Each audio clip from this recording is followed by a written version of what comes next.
Okay, so this is the first time that I've tried to live stream the podcast.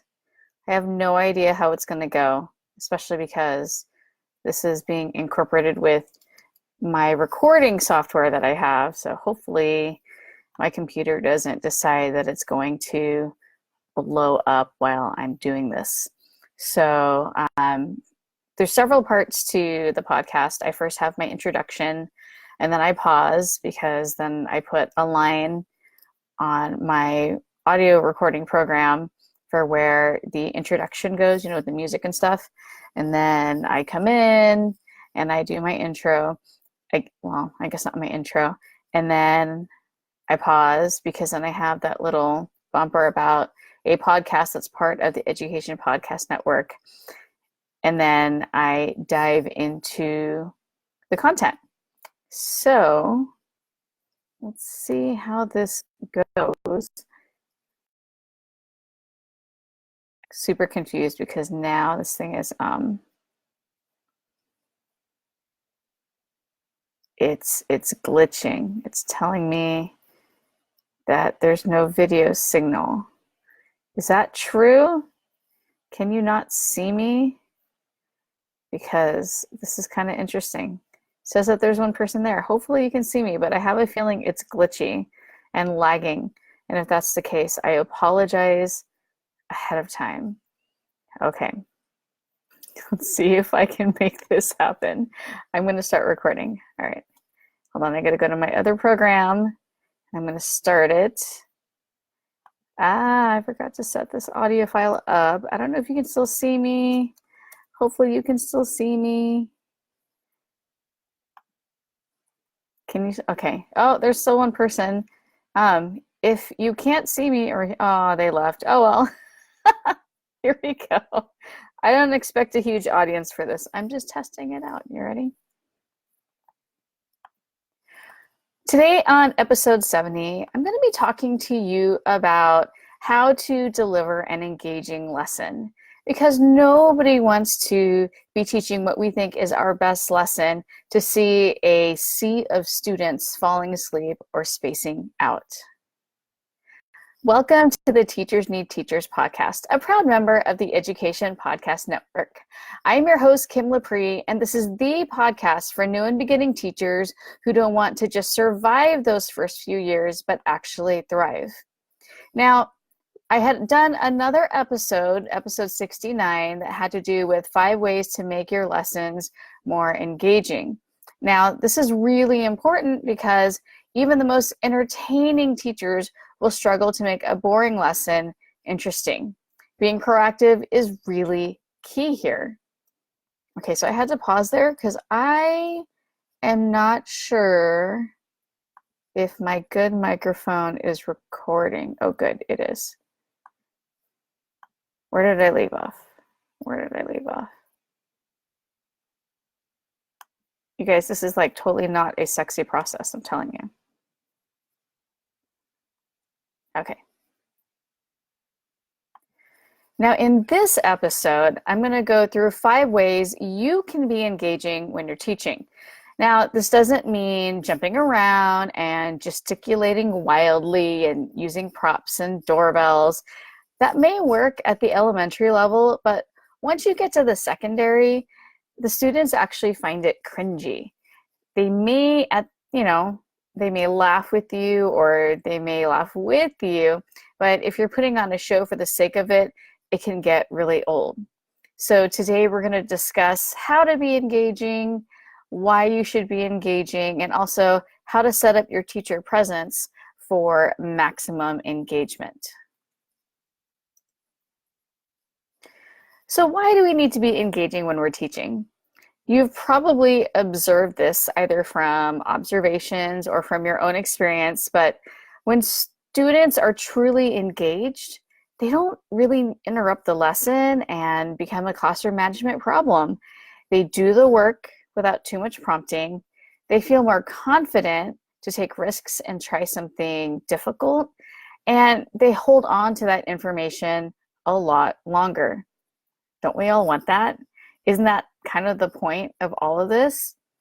But many of us struggle with this and we can't figure out why. We have the best lesson plan, but they keep falling flat because the kids zone out and aren't interested. Or worse, they're talking over us and not listening. Or even worse to me, they're falling asleep. So before I dive into the 5 ways that you can be engaging, I want to discuss your teacher presence. And I don't mean presence as in like happy birthday, but I mean your presence in the room. So it's really important to learn a lot about the age group that you're teaching. And I don't just mean what they should be capable of doing in your class, but what to expect from them developmentally. So the reason why this is so important is that you have to adjust your teaching style to your audience the same way that you have to adjust your writing based on the audience. Okay, so elementary students, they need more encouragement, and it's good if you talk in kind of a sing-song way, and the students are more willing to do call and response. And I've also noticed that they're more outwardly expressive of their feelings. They may not have a filter yet, and they just sort of blurt out whatever comes to mind. Now, once you start hitting the middle school age, you have to cut out the sing-song voice, but you still want to be positive and upbeat. Students, they're more guarded and self-conscious at this age, so they hide their feelings more.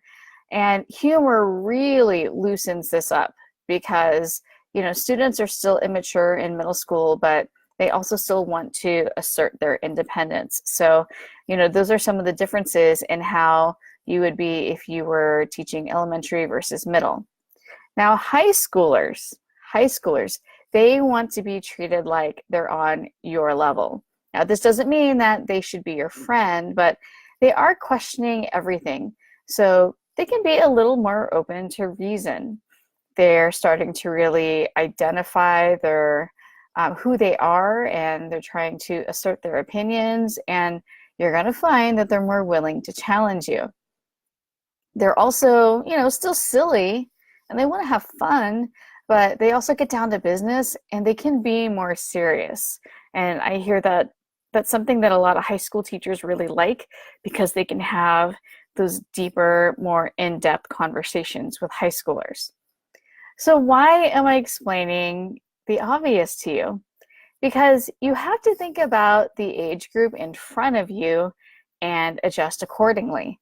You have to be developmentally appropriate if you want to get an optimal response from them. So this means that you can't be serious and stern with second graders, nor can you be really hyped up, in your way of speaking, paired with call and response in high school. It just doesn't work. Also, your presence and personality, they have to fill the room. Now notice I didn't say that your voice has to fill the room. You can still be a little more on the quieter side, but you'll need to work harder to fill the room. This means you really have to circulate around there and make eye contact with every student. Because when you make eye contact with them, they know that you're watching. You have to stand up straight, and you have to be more assertive. And since your voice isn't reaching that corner of the room, you have to move to where you need your voice to be. So it's okay to be a little more on the quieter side. You're just going to have to work a little bit harder to keep them engaged. And when you're more on the meek and softer side, oh boy, you do have to work harder. They can listen to you for a little bit, but it doesn't take long for your soothing voice to either lull them into daydreams or cause them to get restless.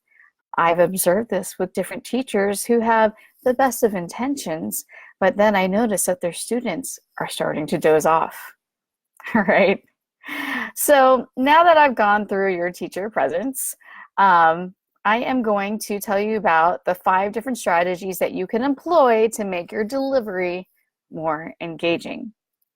So the first one is, in a truly engaging environment, the teacher does less talking and the students do more talking.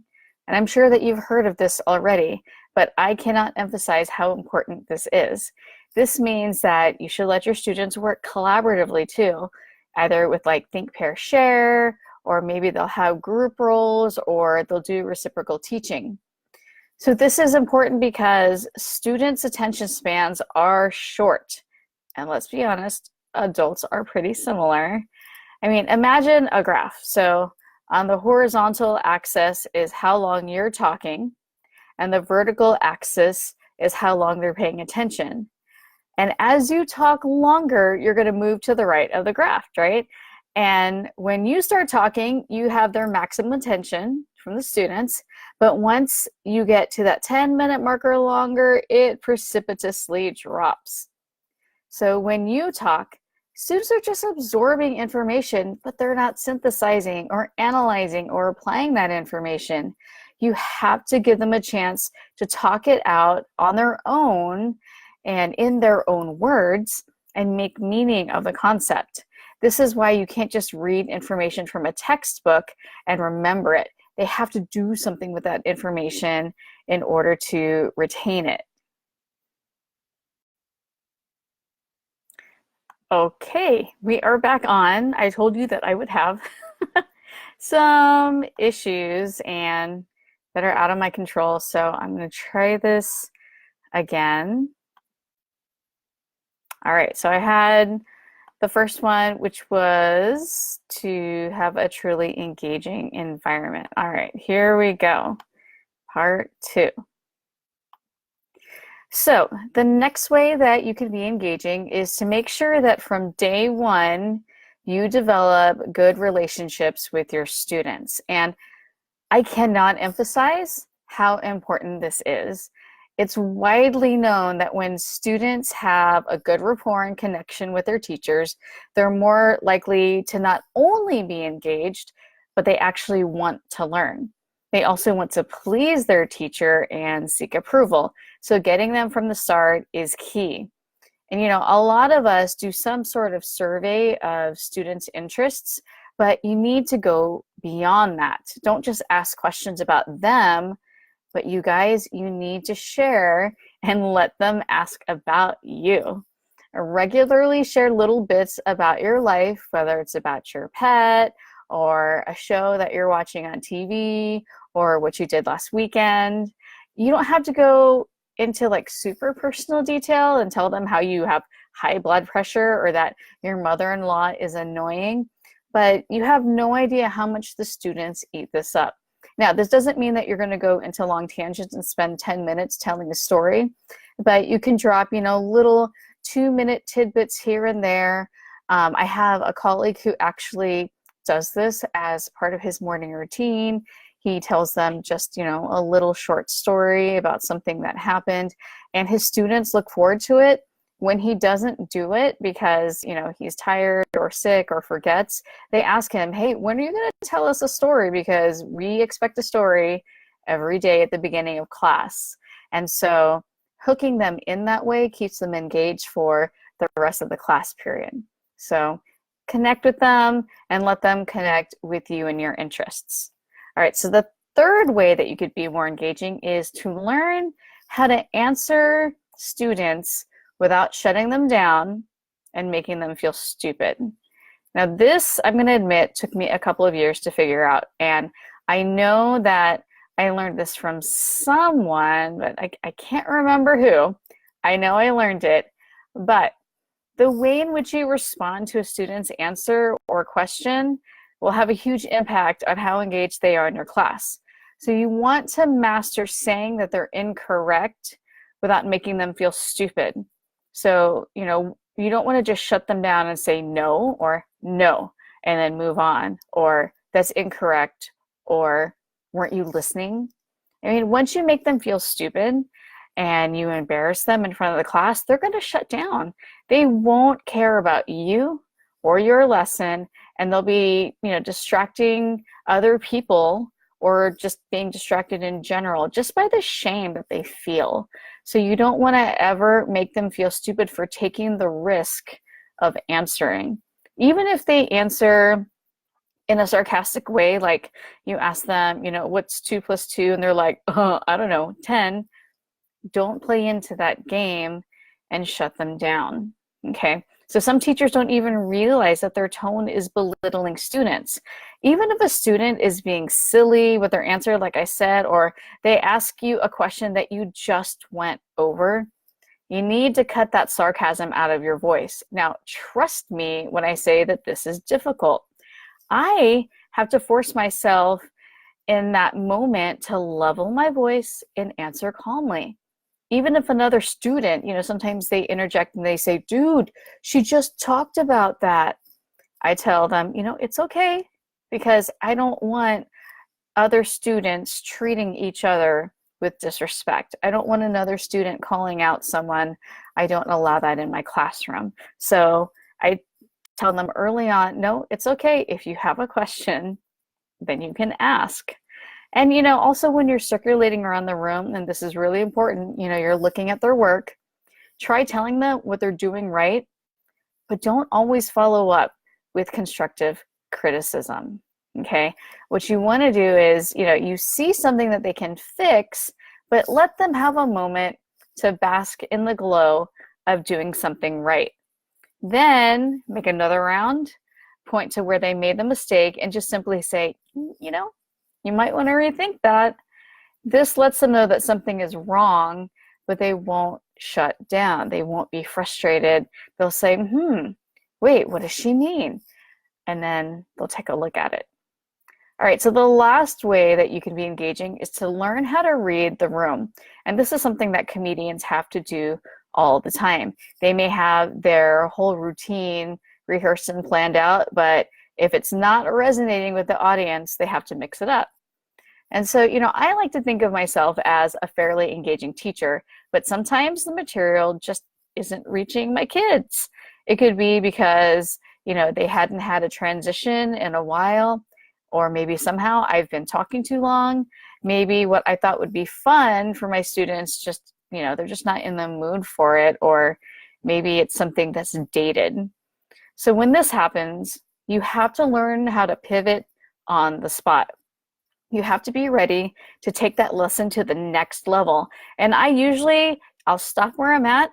I'll have them do a quick think, pair, share, or summarize in their groups what I just discussed. Say, okay, repeat what I just told you to your neighbor, right? And I make sure that every person actually says it, even if someone already answered it. So if it's a group of 4 and one student repeated what a simile is, every person has to give the definition of a simile as well.